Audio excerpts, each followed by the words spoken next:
Hey, what's going on, guys? It's Sam. Today I'm going to be going over everything that you should be doing with your diet and your training before you get top surgery. So how you guys doing? I hope you're doing well. If this is the first time you've ever seen me on your screen, make sure you hit that subscribe button down below to see more of my face. So before I get into this video, two things. Number one, I'm not a doctor. So I'm not telling you that you have to do these things, and if you do these things and it goes wrong, please don't sue me because I don't have the money. Yeah, basically just check with your surgeon, your doctor, whatever, before you do any of these things. Please don't sue me. Second of all, as always, quick little promo. I am an online personal trainer / online coach. If you're interested in a training program, meal plans, online coaching, click the link in the description down below and it will take you to my website where you can sign up. So when I was planning this video, initially I split it into going over training and nutrition, but then I figured it was kind of getting a bit confusing, so what I've decided to do is split it into kind of like time frames. So to kick it off, we are going to be talking about a minimum of a year before top surgery, and that is simply working out. You hear people all the time who are like a month away from having top surgery and they're like, yeah, so I've just started training my chest, and I'm like, yeah, that's great, that's gonna do absolutely fuck all. Giving yourself a month before top surgery to start working out, but also just working out your chest, you honestly might as well not bother. It's completely pointless. You need to be giving yourself a minimum of a year,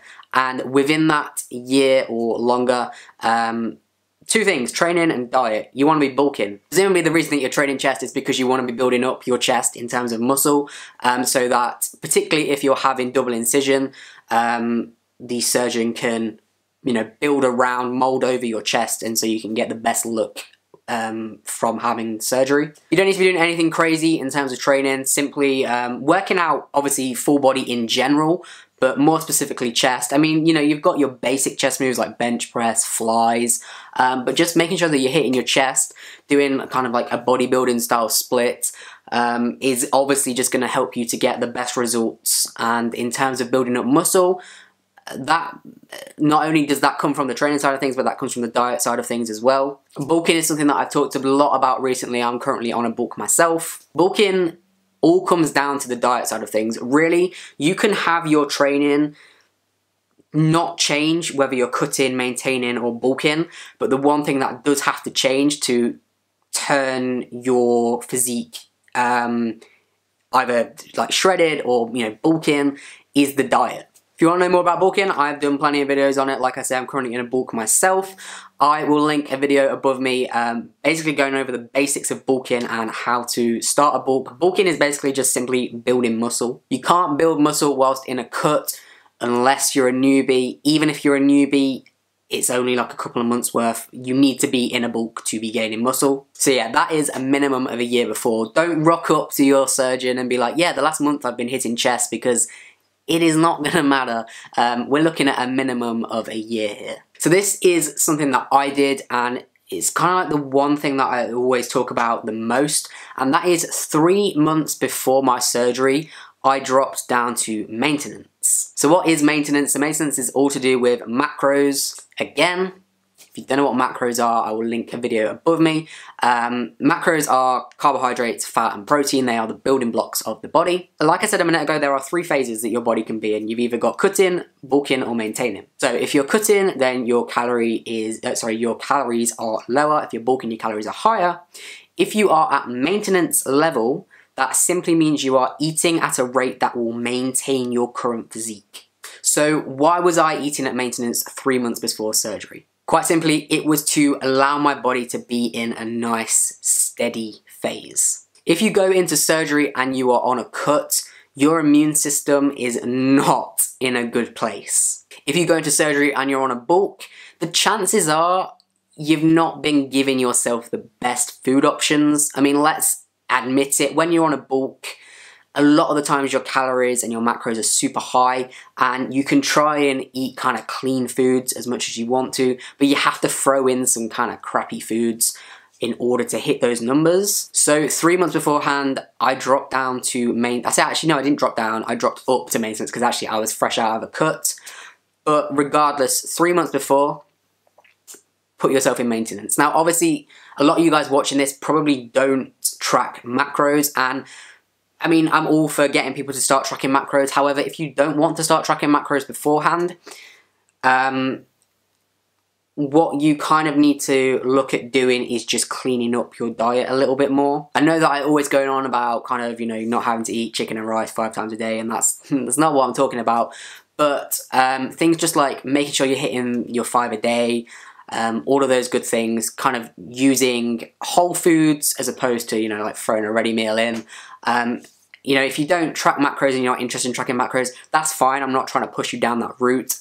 Basically what I'm saying is, if you track macros, hit maintenance. If you don't track macros, just try and clean up your diet slightly more. 2 weeks before, so this is where you're kind of getting like super excited. I know at this point I just wanted to get it done.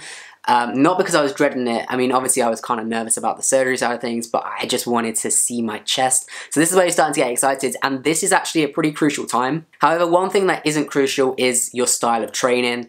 There's no specific training, like you don't need to change up your training routine. Carry on doing exactly what you were doing. The only thing that is kind of a cool little thing to do, and it's something that I did, is just before you go and have your surgery, I was traveling, so I left the gym a little bit earlier. A couple of days before I left, I hit a massive chest day. I don't normally do individual body part style of training, that's just not what I do. But I decided to do just a massive chest day, and I kind of regretted it the day after because everything hurt, not just my chest, like my back was hurting and all sorts. Not for any particular reason, like I say, it's not gonna, you know, improve your look after surgery or anything like that. It was purely because I knew that I was not going to be training chest for a good while, and I just wanted to say goodbye to it by completely ruining my chest. So just hit up a massive chest day just for fun, just because you ain't going to be doing it for quite a while. But yeah, in terms of just your normal training routine, you don't need to change anything, just carry on as normal. But yeah, some things that I kind of saw as being crucial, hitting my 5 a day, like I said a minute ago, making sure that I'm just getting like fruits, veg, whole foods, just kind of cleaning up the diet a little bit more. That kind of comes down as well to making sure that I'm getting plenty of fibre. Obviously, it's a well-known fact that any kind of surgery that you have is gonna affect you in the toilet department. I did all right, to be honest with you, and I think that that's because I was making sure that I was getting plenty of fibre, at least 30 grams a day. And I was also taking lactulose. I think I started taking lactulose a week before, and then also like a week after. But yeah, make sure that you're hitting your fibre because it's going to be crucial. Little tip, and I still eat these now because obviously fibre is important whether or not you're having surgery or not. Fibre 1 bars are an absolute lifesaver. I think I've mentioned them a couple of times before.